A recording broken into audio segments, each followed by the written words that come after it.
Hello guys, नमस्कार, जोहार, सत श्री अकाल। एग्जाम फाइटर नंबर 1 पे आप सभी का हार्दिक स्वागत है। बात करेंगे झारखंड सहायक आचार्य वैकेंसी, जो कि 26,001 पदों पर नियुक्ति होनी है। यहाँ सीटेट वर्सेस जेटेट हो गया है और सुप्रीम कोर्ट का जो निर्णय आया है वो निश्चय ही जेटेट के पक्ष में आया है। मैं किसी भी तरफ से नहीं हूँ, पहले आपको मैं बता दूँ, मैं ना सीटेट की तरफ से हूँ ना जेटेट की तरफ से हूँ। मेरा डिपार्टमेंट हायर एजुकेशन है, ठीक है। लेकिन बस यहाँ पर हमारे साथ सीटेट वाले भी जुड़े हैं, जेटेट वाले भी जुड़े हैं। लेकिन जेटेट वाले काफ़ी खुश हैं, सीटेट वाले उदास हैं। तो जो उदास हैं उनसे उनका कॉल आता है, सर क्या होगा। तो उसी के लिए मैं ये वीडियो बना रहा हूँ कि सीटेट वाले के लिए भी कि आपको अभी भी लड़ने का समय है। आपको पास अभी एक उपाय है। उस एक उपाय को मैं आपको बताने वाला हूँ, और वो ऐसा उपाय है ना जिसके आगे हर कोई निर्णय है ना, चाहे कोई भी निर्णय हो, वो वहाँ पर धराशायी हो जाता है और अच्छे अच्छे निर्णय है ना कोर्ट में भी बदल जाते हैं। तो सबसे पहले सीटेट वाले को यहाँ फॉर्म भरने का जो आदेश दिया गया था कि सीटेट वाले भी वैकेंसी को भर सकते हैं, उसमें वैसे बच्चे जो झारखंड के हैं और आपने कब सीटेट पास किया है ना, ये पूरा डाटा आपके साथ हो और एक आवेदन रेडी कीजिए विथ अपने डोमिसाइल के साथ। और आपके पास एक ही उपाय है, ये जो सरकार है ना, ये सरकार ही आपको बचा सकती है। सीटेट वाले के पास एक ही रास्ता। मैं क्यों कर रहा हूँ, चलिए मैं आपको यहाँ पर एविडेंस के तौर पर ये दिखा दूँ।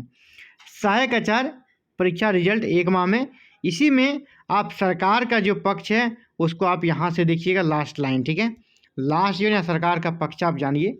आपके पास यही उपाय है, दूसरा कोई उपाय नहीं है। क्योंकि अगर जुडिशरी में जाइएगा तो सुप्रीम कोर्ट के अगेंस्ट कौन जाएगा, कोई नहीं जाएगा। यहाँ लोकतांत्रिक सरकार है, लोकतांत्रिक सरकार के पास अंतिम समय तक अपने आवाज़ को रख सकते हैं, ठीक है। यहाँ पर क्या है कि इस मामले में राज्य सरकार की ओर से सबसे पहले शपथ पत्र दाखिल कर सुप्रीम कोर्ट को बताया गया था कि सरकार सहायक आचार्य नियुक्ति के विज्ञापन वापस लेने पर विचार कर रही है।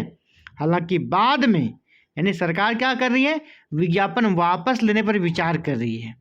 हालांकि बाद में सुप्रीम कोर्ट के कड़े रुख को देखते हुए राज्य सरकार ने दोबारा संशोधित शपथ पत्र दाखिल कर कहा कि वह रिजल्ट जल्द प्रकाशित कर दिया जाएगा, है ना। जब कोर्ट का कड़ा रुख देखा गया तब सरकार ने कहा कि हाँ, हम रिजल्ट प्रकाशित कर देंगे।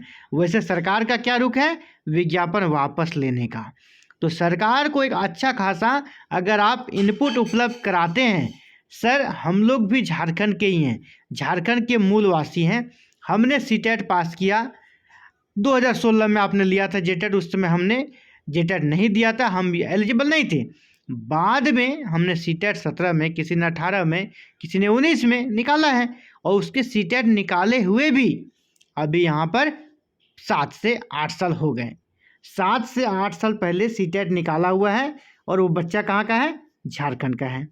वो बच्चा झारखंड का है, उनकी क्या गलती है, आपने जेटेट लिया नहीं तो वो जेटेट पास नहीं हो पाया। और आप वैकेंसी कब ला रहे हैं, 2023 में। तो 2023 की वैकेंसी में जब झारखंड का कोई बच्चा सीटेट पास करके टीचर बनने के लिए एलिजिबल हो गया है, झारखंड का कोई बच्चा, तो उसका इसमें क्या गलती है। आपको तो स्टार्टिंग से ही फॉर्म भरने का आदेश देना चाहिए। तो ये पुख्ता इनपुट आपको सरकार के पास रखना होगा, और ऐसे नहीं, संख्या बल दिखाना होगा। संख्या बल से लोकतांत्रिक सरकार डरती है, सरकार समझती है। और आपको ये पता होगा किसी भी विज्ञापन में ये उनका अधिकार है, विज्ञापन प्रकाशित करने वाली एजेंसी का, कि वह कभी भी बिना सूचना के किसी भी विज्ञापन को वापस ले सकती है। ये आपके विज्ञापन में ही लिखा होगा, है ना। ये हर एक विज्ञापन में लिखा होता है। सरकार जब चाहे पदों की संख्या घटा सकती है, बढ़ा सकती है, विज्ञापन रद्द कर सकती है, फ्रेश विज्ञापन ले सकती है। ये सरकार का कह सकते हैं जो एजेंसी है बहाल कर, जैसे जेएसएससी को ये राइट है, इसमें कुछ भी गलत नहीं होगा।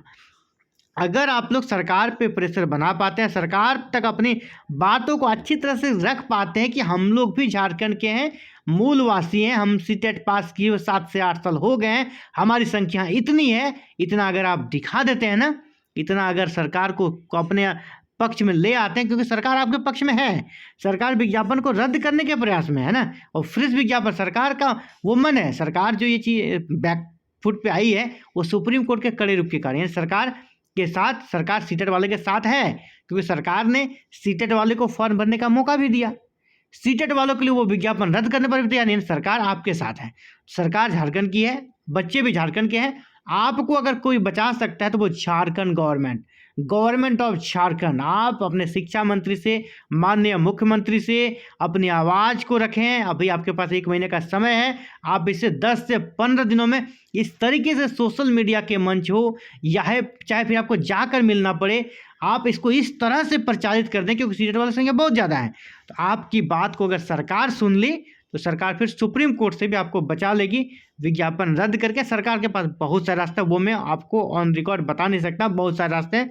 सरकार को पता है कैसे यहाँ से बच के निकलना है, ठीक है। तो कैसे बच के निकलना है और किस रास्ते पे जाना है कि सभी का भला हो, सीटेट वाले का भी भला हो और जेटेट वाले का भी भला हो। सरकार इस दिशा में प्रयास करेगी, सरकार इस दिशा में काम करेगी, क्योंकि लोकतांत्रिक सरकार है। उसे जेटेट वालों से भी मतलब है, सीटेट वालों से भी मतलब है। किसी एक के साथ वो नहीं जाना चाहती है, वो चाहती है फ्रेश विज्ञापन लाए और सबको मौका मिले।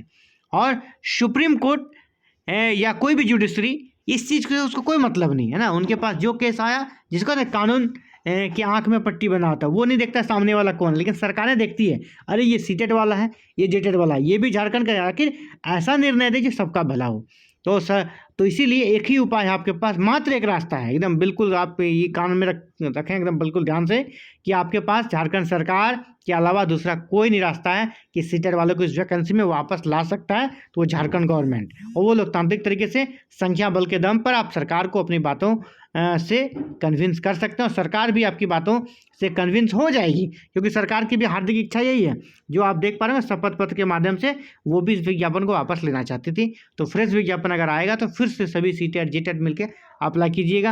हालांकि जेटेट वाले के साथ भी कर सकते, मैं ये नहीं कहूँगा कि मैं उनके खिलाफ हूँ, क्योंकि मैं किसी में भी नहीं हूँ, ना मैं जेटेट पास हूँ ना मैं सीटेट, मैं सब पास हूँ, लेकिन मैं यहाँ अभ्यर्थी नहीं हूँ। मेरा गोल हायर एजुकेशन है, मैं उधर हूँ, ठीक है।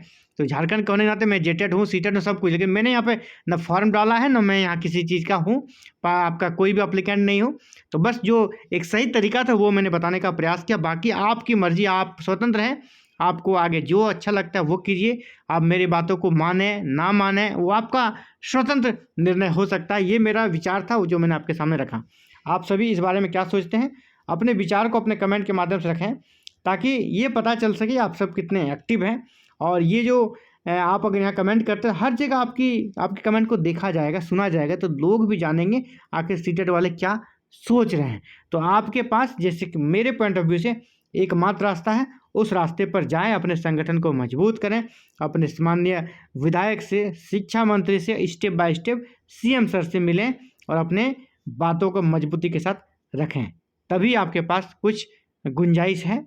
नहीं तो अदरवाइज सुप्रीम कोर्ट के निर्णय के अनुसार जेटेट वाले का रिजल्ट आएगा, उनको नियुक्ति पर दिया जाएगा, आप अगली वैकेंसी का वेट कीजिएगा। Thank you. जय हिंद, जय भारत, जय झारखंड।